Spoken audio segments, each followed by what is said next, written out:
Most people think they are poor because they do not have enough money. But what if money was never the real problem? What if the reason they stay stuck is not their paycheck, but the habits, beliefs, and decisions they repeat every single day? This is the story of James, a hardworking man who was broke, exhausted, and waiting for life to change. Until one ordinary afternoon showed him the truth nobody had ever told him about money. James was 26 years old. He worked as a delivery driver for a logistics company on the edge of the city. Every morning, he woke up at 5:30, not because he wanted to, but because his shift started at 6:30 and the bus took 40 minutes. He drove a van. He lifted boxes. He climbed broken staircases. He delivered packages to people who looked like they were living the life he wanted. And at the end of every month, after rent, food, phone bills, and small debts, there was almost nothing left.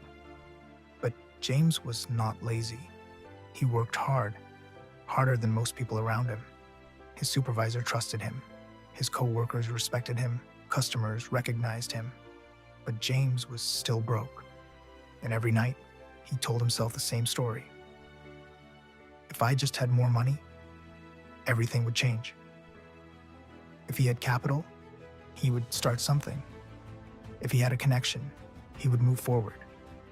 If he had one lucky break, his life would finally begin. He believed this story so deeply that he never questioned it, because his father believed the same thing. His father had worked in a factory for 31 years.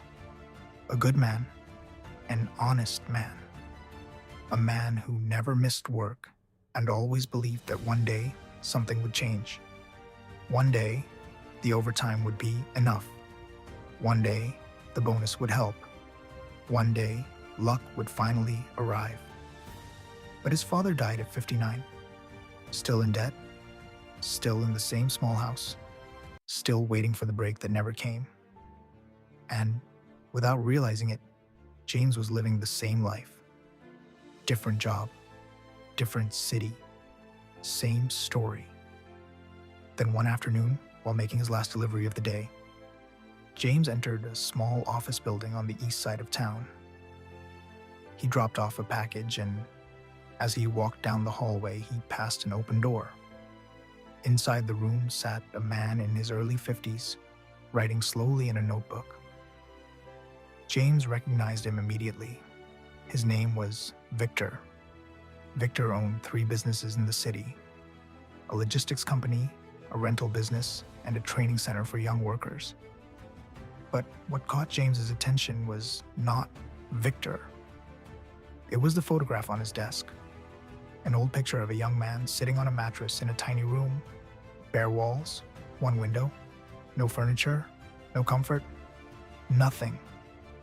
Victor looked up and saw James staring. Then he smiled and said, "Come in for a moment. I want to show you something." James should have kept walking.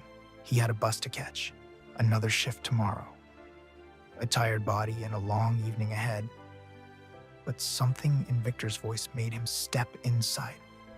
Victor pushed the photograph across the desk. "That was me," he said quietly. "I was 23.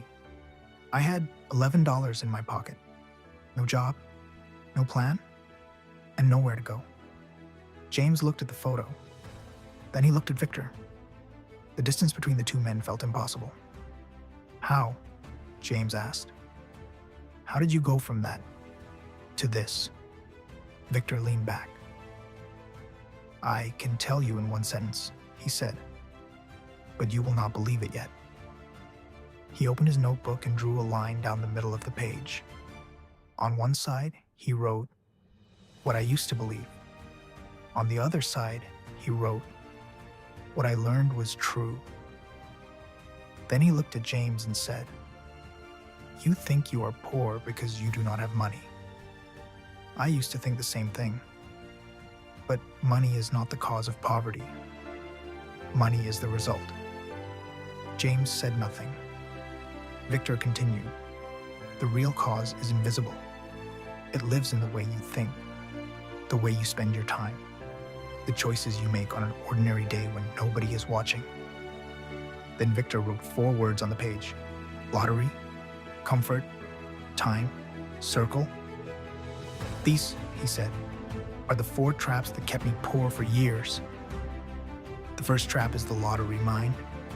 The lottery mind is not only about buying lottery tickets, it is the belief that your life will change in one big moment.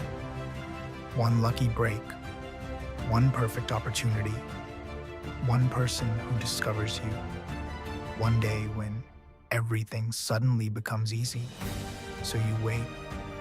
You wait to start learning until you have more time. You wait to save money until you earn more. You wait to build something until the conditions are perfect. And because today feels too small, you do nothing with it. But big changes are not built in big moments. They are built in small moments, repeated for a long time. Victor looked at James and said, I waited for my big moment for 4 years. 4 years of doing almost nothing with my free time because I thought I was waiting for the right opportunity. But the opportunity I was waiting for was being built by tea